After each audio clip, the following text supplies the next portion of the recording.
If I took your current habits, the way you work, communicate, and make decisions, and projected them 5 years into the future, would you actually like where you end up? Because for most engineers and professionals, the honest answer is no. And it's not because they are not capable or lack potential. It's because of a handful of subtle mistakes that compound over time. The first, optimizing for certainty instead of opportunity. A lot of engineers pride themselves on playing it safe. You only speak when you're sure.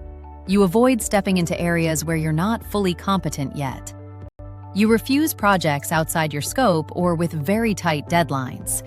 You don't take initiatives and only focus on fulfilling your duties. It feels responsible, and it earns you respect, but it kills growth. Because the next level of your career is inherently uncertain.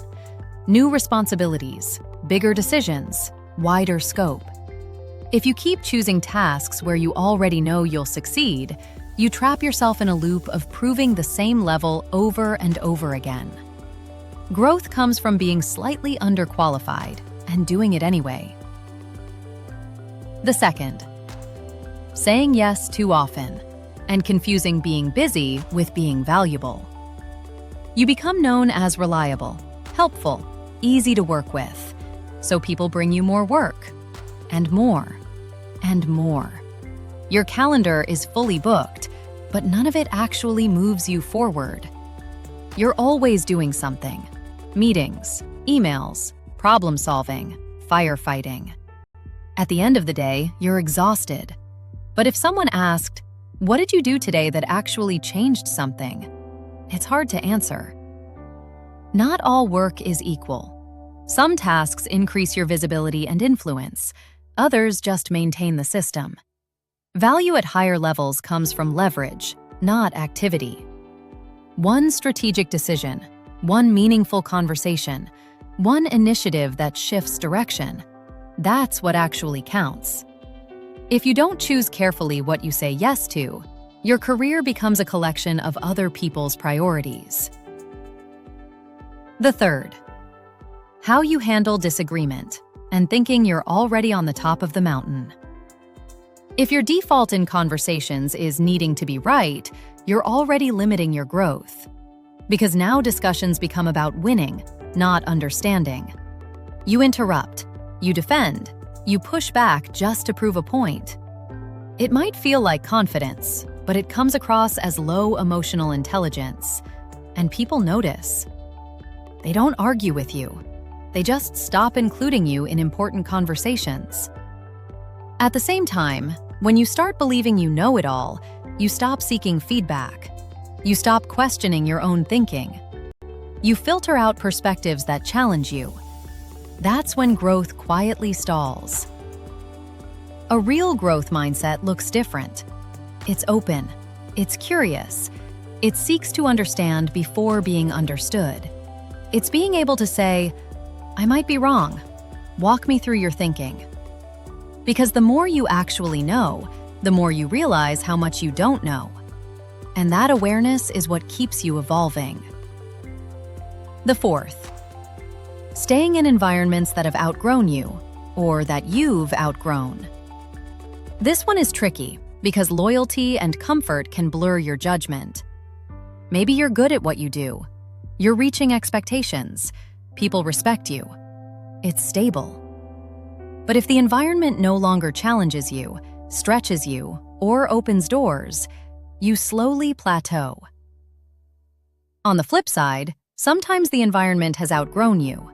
The culture changed following an acquisition by a foreign company or leadership change, and instead of adapting, you cling to what used to work. In both cases, the result is the same: stagnation. Careers accelerate when you're in environments that demand more from you, not less. Because growth happens when we adapt to changing circumstances, changing cultures and systems. The fifth, over-identifying with your role instead of your trajectory, and neglecting strategic visibility. You start seeing yourself as the back-end engineer, the project manager, the lab specialist, and you get very good at that box. But growth doesn't happen inside a box. When you tie your identity too tightly to your current role, you resist opportunities that don't fit that label, even if they would move you forward. At the same time, if your work stays invisible, buried in tasks, tickets, or technical output, you're relying on others to notice your value. And most of the time, they won't. It's not enough to do good work. You have to make your thinking visible. Share your reasoning, your insights, your perspective, especially in moments where direction is being shaped. Because at higher levels, people aren't just evaluating what you do, they're evaluating how you think. The people who grow fastest aren't just doing their job well. They're constantly asking, what does the next level require from me?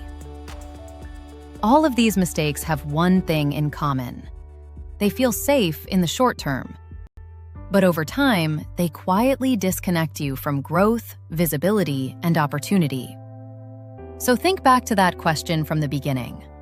5 years from now, where do your current habits actually take you? If nothing changes, you already know the answer. But now you also know exactly what needs to change and why those small shifts completely alter your trajectory. If you found value in this video, subscribe for more career breakthrough secrets. No fluff, just what actually works. And if you want to take your career to the next level, book a personalized strategy session. We'll turn this into a concrete plan for you.